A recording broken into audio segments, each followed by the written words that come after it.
Hello everybody and welcome to the 6th day of Christmas, which will be the Soon episode, slash how to never do a YouTube AUF for Soon again, slash vague PLL influencing with Soon, slash Swagrid's run out of video ideas, so he's now going to talk about Soon. So I'm basically just going to teach a bunch of different algs for Soon and talk about different reasons and ways to use them. Obviously everybody knows the first two. We have default Soon and anti-Soon. Very nice. The next cases to talk about are back Soon and back anti-Soon. Although, despite what they sound like, back Soon solves anti-Soon and back anti-Soon solves back Soon because they're mirrors of the case. It solves sort of the opposite here. You can see it's anti-Soon, but the alg itself looks more like Soon. R prime, U prime, R, U prime, R prime, U2, R. It's like a Soon solves anti-Soon. Same thing for back anti. R prime, U2, R, U, R prime, U, R. Back anti-Soon solves Soon. Whatever. So the next cases here are the Lefty versions of the algs. We have Lefty anti-Soon and Lefty Soon.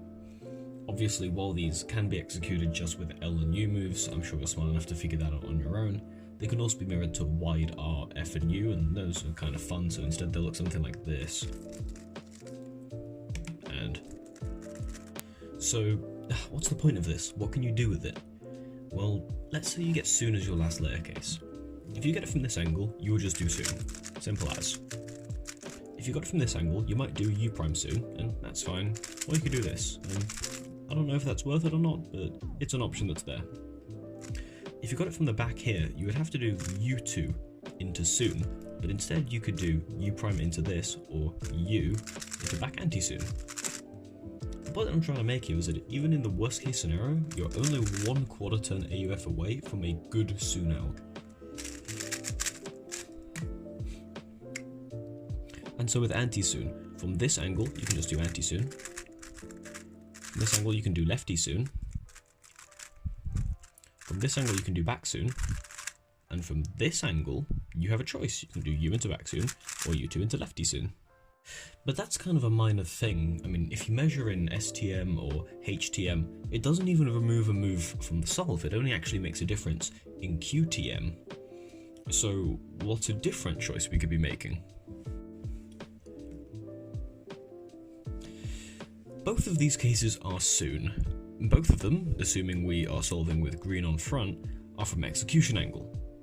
So what's the difference? The cube on the left has a bar on the left of the block, and this edge here is opposite on the front. The cube on the right has a bar across the front of the block, and this edge is adjacent. The point that I'm making here is that you can preserve blocks and force skips by paying attention to where the block is in this bar, if there even is one, and then choosing an alg accordingly. If I see there's a bar on the left, I will tend to do Soon. If I see there's one across the front, I will tend to do back anti-Soon. This is probably the point in the video where it's worth noting that both the back and the wide or lefty versions of the algs solve the same case. Here we see these cases are completely identical, and if we do U2 to back, it is solved, and if we just do the lefty version, it is also completely solved.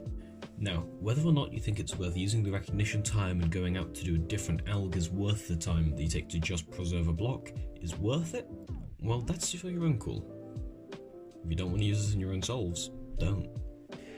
The end effect is that you'll basically not get an E-perm if you happen to get a bar in either of those cases, which is nice.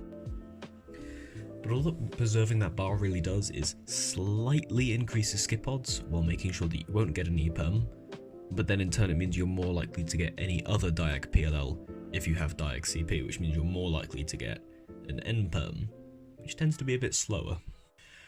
However, if you have solved CP and you manage to preserve that bar, you're never getting a Z-perm again, which is good because that is the slowest of the E-PLLs.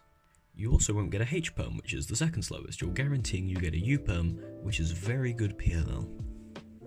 But in the most likely case, which is the 4 out of 6 chance that you have an adjacent CP, well, you're not really doing anything. It doesn't really matter what adjacent PLL you get. If it's one of the A's, they'll have a bar anyway. If you were going to get F, it has a bar anyway. I mean, the G-perms, all 4 of them have bars. Both of the J-perms have plenty of bars. Both R-perms have bars already. And the last remaining adjacent PLL-T has 2 of them.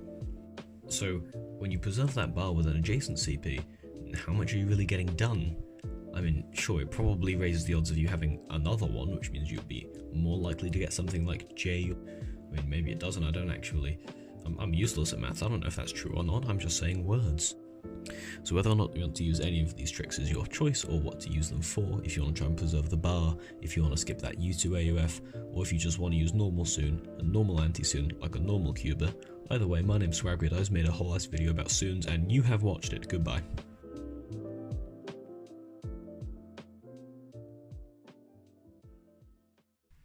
Bonus Soon with the funny Soon exec.